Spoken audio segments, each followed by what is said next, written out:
Hello friend, સ્વાગત છે તમારું મારા કિચનમાં. આજે હું તમારી સાથે શેર કરીશ એકદમ ઝટપટ બની જાય એવી કાઠિયાવાડી ઢાબા સ્ટાઇલની વઘારેલી ખીચડી અને કઢીની રેસીપી.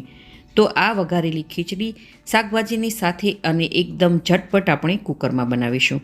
અને આ મસાલા ખીચડી એટલે કે વઘારેલી ખીચડીની સાથે ખાવામાં મજા આવે તેવી ખાટી મીઠી કઢી પણ આપણે બનાવીશું. તો આ કાઠિયાવાડી વઘારેલી ખીચડી અને ખાટી મીઠી કઢીની રેસીપી જરૂરથી ટ્રાય કરવા જેવી છે. નવી રેસીપી શીખવા માટે મારી ચેનલને સબસ્ક્રાઇબ કરજો અને બાજુમાં આપેલા બેલ આઇકોનને જરૂરથી પ્રેસ કરજો, એટલે નવી રેસીપીના નોટિફિકેશન સૌથી પહેલાં તમને મળે. તો ચાલો રેસીપી શરૂ કરીએ. તો વઘારેલી ખીચડી બનાવવા માટે સૌથી પહેલાં આપણે અડધો કપ જેટલા ઝીણી સાઇઝના ચોખા લઈશું.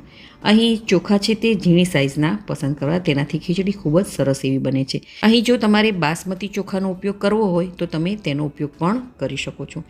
હવે તેની સાથે આપણે ફૂતરાવાળી મગની દાળ લઈશું, તે 1/4 કપ જેટલી લઈશું અને 2 મોટી ચમચી જેટલી ફૂતરા વગરની મગની દાળ લઈશું. હવે તેમાં પાણી એડ કરી અને બધી જ દાળ અને ચોખાને સરસ એવું આપણે ધોઈ લેવાનું છે. 2 થી 3 પાણીથી ઓછામાં ઓછું તેને ધોવાનું છે, તેથી તેના પર જે ગંદકી ડસ્ટ વગેરે લાગી હોય તે નીકળી જાય. અને આ પ્રોસેસ કરવી ખૂબ જ જરૂરી છે. તો મેં દાળ અને ચોખાને 2 થી 3 પાણીથી સરસ એવા ધોઈ લીધા છે. હવે તેમાં જરૂર પ્રમાણે આપણે પાણી એડ કરીશું અને તેને આપણે પલાળવા માટે રાખી દઈએ. હવે મીડિયમ ગેસની ફ્લેમ પર આપણે કુકર રાખીશું અને તેમાં 2 મોટી ચમચી જેટલું ઘી એડ કરીશું અને તેની સાથે આપણે 1 નાની ચમચી જેટલું પણ તેલ એડ કરી દઈશું.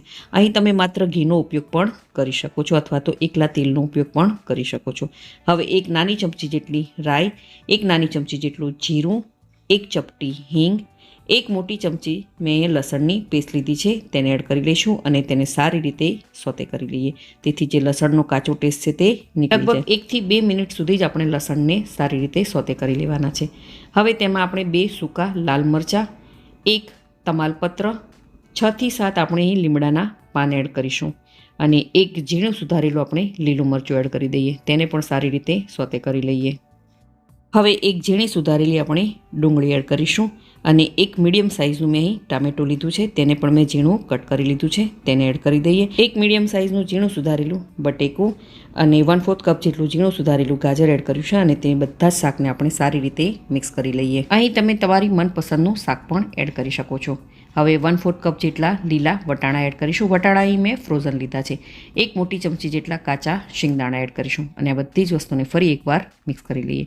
તો શાક અહીંયા સરસ એવા મિક્સ થઈ ગયા છે. હવે આપણે તેમાં થોડા મસાલા કરી લઈએ. તો અડધી નાની ચમચી જેટલો હળદર પાવડર, 1 મોટી ચમચી લાલ મરચું પાવડર, મીઠું સ્વાદ પ્રમાણે એડ કરીશું, અડધી નાની ચમચી જેટલો ગરમ મસાલો એડ કરીશું અને મસાલા બધા જ શાકમાં સારી રીતે મિક્સ કરી લઈએ. અહીં મેં બેઝિક મસાલા જ વાપર્યા છે, તો તમે જોઈ શકો છો કે શાકમાં મસાલા છે તે સરસ એવા મિક્સ થઈ ગયા છે. હવે આપણે જે દાળ અને ચોખાને પલાળીને રાખ્યા હતા તેમાંથી બધું જ પાણી કાઢી લીધું છે અને દાળ અને ચોખાને આપણે કુકરમાં ટ્રાન્સફર કરી લઈએ. ફરીથી એકવાર બધી જ વસ્તુને સારી રીતે મિક્સ કરી લઈએ, તેથી શાક અને દાળ અને ચોખા છે તે સરસ એવા મિક્સ થઈ જાય. તો તમે જોઈ શકો છો કે બધી જ વસ્તુ સરસ એવી મિક્સ થઈ ગઈ છે. હવે આપણે જે કપના માપ પ્રમાણે ચોખા લીધા હતા તે જ કપના માપ પ્રમાણે આપણે 3 કપ જેટલું પાણી એડ કરીશું. માપથી કહું તો 1.5 કપ જેટલું આપણે પાણી એડ કરવાનું છે. આ પરફેક્ટ માપ છે આ વઘારેલી ખીચડી માટે. હવે બધી જ વસ્તુને સારી રીતે ફરીથી એકવાર મિક્સ કરી લઈએ. ત્યારબાદ કુકરનું ઢાંકણ બંધ કરી અને મીડિયમ ગેસની ફ્લેમ પર આપણે કુકરની 3 થી 4 વિસલ લગાડવાની છે. અહીં ડિપેન્ડ છે તમારા કુકર ઉપર, તમારા કુકરમાં કેટલી વિસલ લાગે છે તે પ્રમાણે તમારે કુકરની વિસલ લગાડવાની. તો જ્યાં સુધી આપણી ખીચડી તૈયાર થાય છે ત્યાં સુધી આપણે કઢીને બનાવી લઈએ. તો સૌથી પહેલાં મિક્સિંગ બાઉલમાં અડધો કપ જેટલું ખાટું દહીં લેશું. અહીં જો તમારી પાસે દહીં ના હોય તો તમે 1.5 કપ જેટલી ખાટી છાશ લઈ લેજો.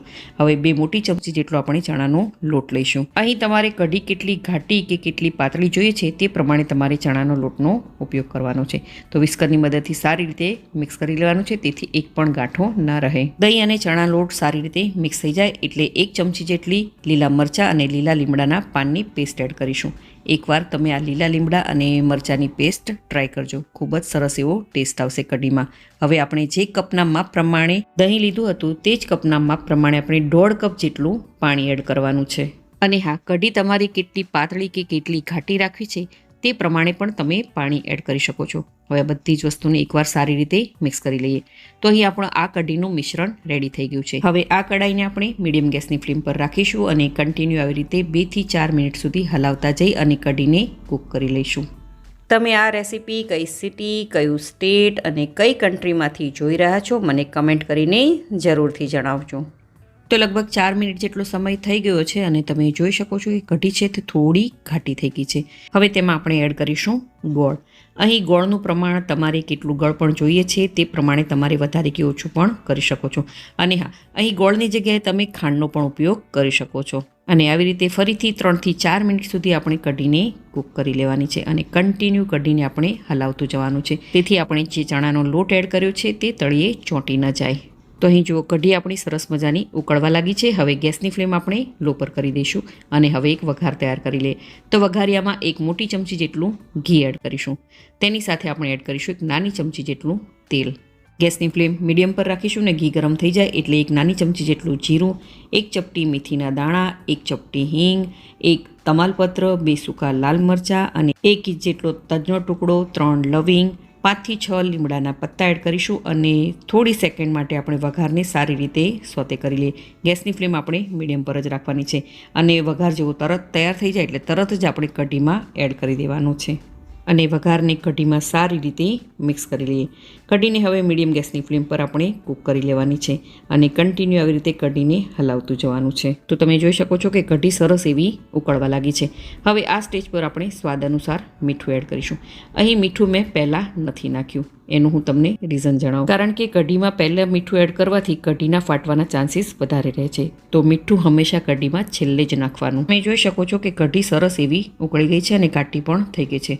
હવે આ સ્ટેજ પર આપણે થોડા ઝીણા સુધારેલા કોથમીરના પાન એડ કરીશું અને તેને પણ સારી રીતે મિક્સ કરી લઈએ. તો અહીં જુઓ, આપણી ખાટી મીઠી કઢી બનીને તૈયાર થઈ ગઈ છે. હવે ગેસની ફ્લેમ બંધ કરી દઈએ અને ખીચડીને ચેક કરી લઈએ. તો કુકરની 4 વિસલ થઈ ગઈ છે અને કુકર પણ ઠંડુ થઈ ગયું છે. હવે આપણે કુકરની લીડ ખોલી લઈએ અને જોઈએ તો જુઓ, આપણી વઘારેલી ખીચડી બનીને તૈયાર થઈ ગઈ છે. તો હવે રાહ શેની, ચાલો તેને ગરમા ગરમ આપણે સર્વ કરી લઈએ. સાંજે ખાવામાં કંઈક હલકું એવું તમને ખાવાનું મન હોય તો આ વઘારેલી ખીચડીને તમે જરૂરથી ટ્રાય કરજો. સાથે ખાટી મીઠી કઢી, લીલા મરચાંનું અથાણું અને ડુંગળી, સાથે શેકેલા ચોખાનો પાપડ અને એકદમ પરફેક્ટ આપણી આ કાઠિયાવાડી વઘારેલી ખીચડી અને કઢીની થાળીની રેસીપી તો છે ને બનાવી એકદમ સહેલી. તો તમે આ રેસીપી જરૂરથી ટ્રાય કરજો. જો તમને મારી આજની આ રેસીપી ગમી હોય તો વિડીયોને લાઇક કરજો અને વધારેમાં વધારે શેર કરજો અને મારી ચેનલને જરૂરથી સબસ્ક્રાઈબ કરજો. તો ફરી મળીએ એક નવી રેસીપી સાથે.